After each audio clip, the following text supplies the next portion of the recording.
Ate, paghanda na natin ng gamit si Ate Margie para pag nakahiram siya kay Kakang Iska, aalis na lang siya kasi magdodorm siya. Ito, ano ba yan? Ito, magagamit to ni Ate Margie sa kanyang apartment. Unan. Ito nag-iisang bra ni Ate Margie, dadalhin pa din ba? Inay, itong nag-iisang ni Ate Margie, bra, dadalhin din po? Bayo at wala yung susuot. Nagbabara din pala si Ate Margie. Tsaka aring isang Colgate, papadala ko na kahit wala na tayong natira sa atin. Mukha naman wala. Hindi kulang to, gawa ng malalaki yung ngipin niya. Hindi kulang yan, bibili na lang tayo sa ano. Bakit ang dami nyo handang damit sa iyong Ate Margie? Mukhang wala na kayong balak pa uwi ng iyong... Eh kasi nga, magdodorm siya dun. Sabi niya, ilang months daw siya dun titira. Kaya nga, eh di, paano makakaipon si Ate Margie kung isang araw naman? Dala na din na kaya natin yung pang skincare na yan. Ay, ito. Ngay, magbigyan mo si Ate Margie nito. Para pag uwi niya, glass skin na siya. Itong Bright and Glow na laging ginagamit natin. Ipapadala ko na din kay Ate Margie. Para pag uwi niya dito, glass skin na siya. Oo nga. Kuya, tika tariya, habol ko parang bubble with soap na aray. Ay, yan! Magagamit to ni Ate Margie kasi mabulato doon sa kanyang apartment. Sa katawan niya. Aring sunscreen na rin, baka biglang lumabas ang iyong... Hindi, at saka mainit ngayon. Pag uminit doon sa apartment niya, may sun protection siya. Lahat to ipadala to. Ilagay mo nga sa loob ng bag. At itong bulak. Ito kasi lagi yung ginagamit ni Ate Margie at saka natin Baka gawin niya sa... baka maubusan siya, papadala na lang natin siya nito. Yan, isang nandala. At least meron siyang protection sa kanyang katawan at sa Inay na araw. naman ako, paalis na si Ate Margie. Nahoy, aalis na ang iyong ninang Margie. Kailangan nating magtiis mga anak na mapahiwala yung iyong Ate Margie. Dahil kung tayo magsasama-sama dito, ay walang mangyayari sa atin. Paano yung inaanak niyang pusa ko? Hindi na niya mapapapasko pag umalis siya. Gusto anak, yan pa ang inisip mo. Ang iyong Ate Margie aalis. Halip na ikaw anhan niyang yung Ate Margie at hindi natin makakasama ng ilang taon baga.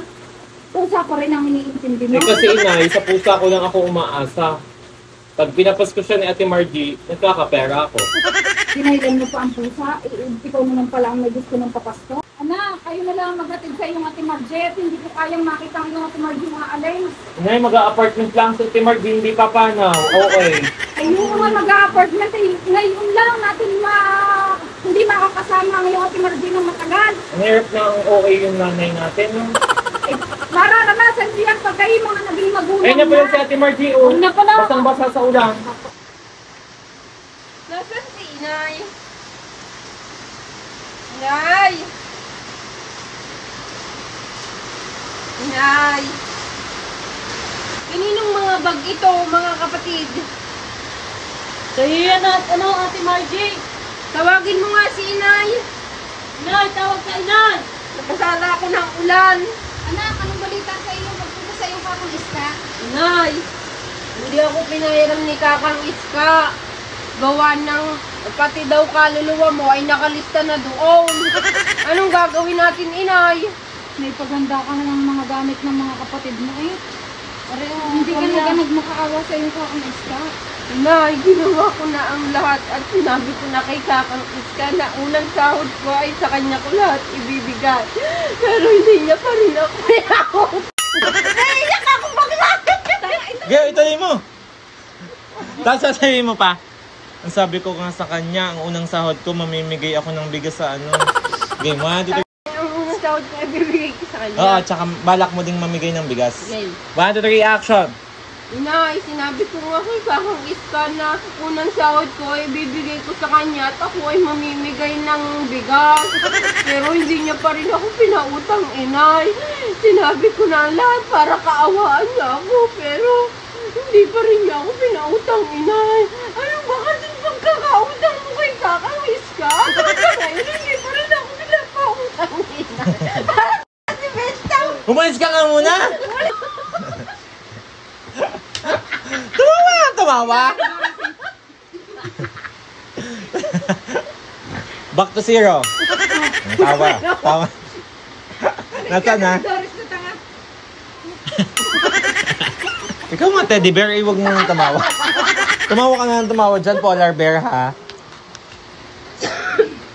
Hindi hindi. Ano?